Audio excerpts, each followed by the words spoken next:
So an important point here about your home, okay?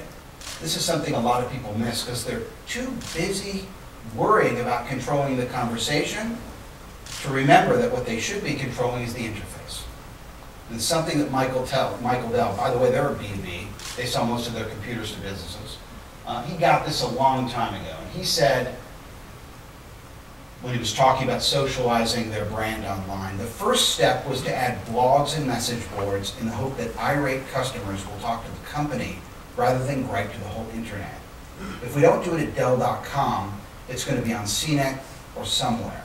I'd rather have that conversation in my living room than in someone else's, right? Because on your website, you control how the furniture is laid out. You control the conversion opportunities. You can actually start marketing against dramatic, heated conversations and try to use them as a conversion opportunity.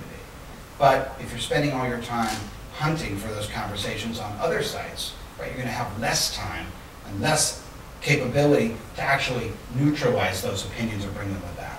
So when you think sort of how this would happen, because it seems overwhelming to a lot of people, how do you integrate social into traditional workflows? Ask yourself, what unique organizational intelligence do you have at your company, at your organization, that's not getting captured and not getting out and is not available online? Does someone give a speech? Are there conference calls?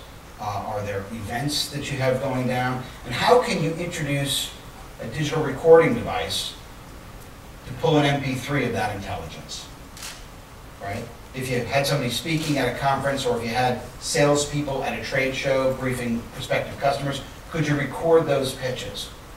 If you could, you'd have a podcast, right?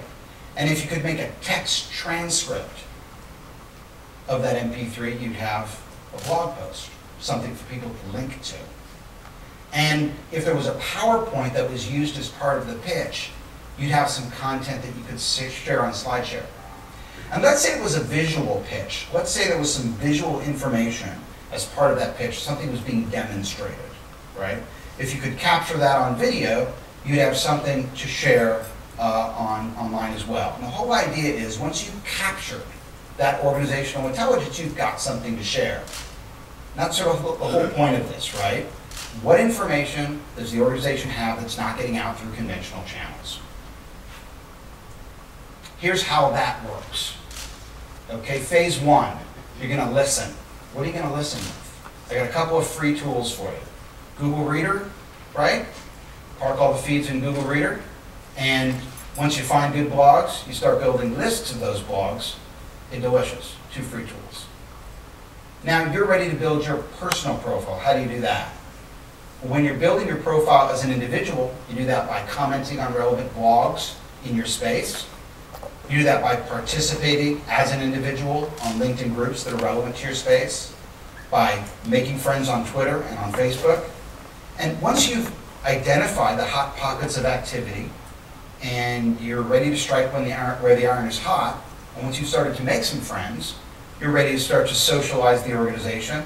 There's a lot of different ways you might do that depending on your objective. You might add a social network to your existing website using WordPress and BuddyPress, something like that. You might just add a blog to your website, right? You might start communicating through iTunes with a podcast feed. You might decide to tentpole a LinkedIn group, meaning it's your group and you're going to be responsible for managing the community and sustaining the momentum there.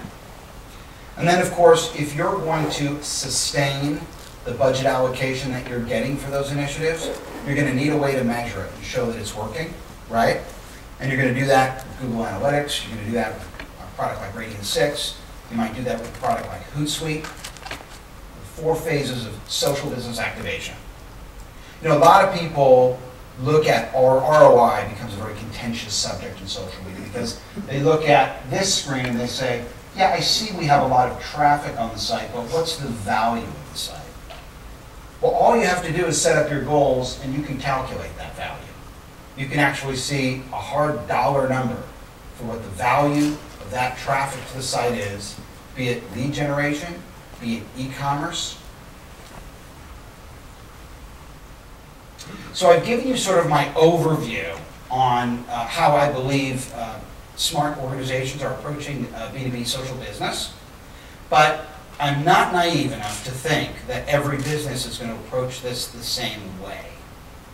And what I've found in my experience consulting is that every organization has a different personality, and that you really have to match your approach to the personality of that organization.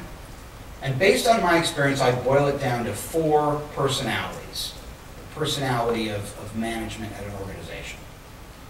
And the yellow is probably the most obvious one, easiest one to spot. It's the organization that wants to control the message. The red one, well, they're concerned that they're going to get nailed by the FDA or the FCC.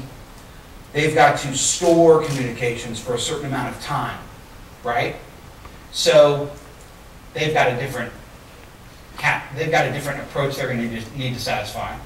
The blue, exploratory and curious.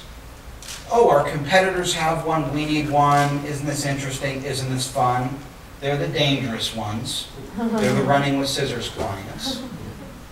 And then the sweet spot is green, embraces change. And I've only been fortunate enough to work with a few organizations that I can say truly embrace change, realize they're going to fail, want to fail fast, learn from it and move forward, and have accepted that we are in a time of change. And so I'm going to give you my 4 basic prescriptions based on the personality of the organization. And your organization may be a combination of the two, right, to some extent. So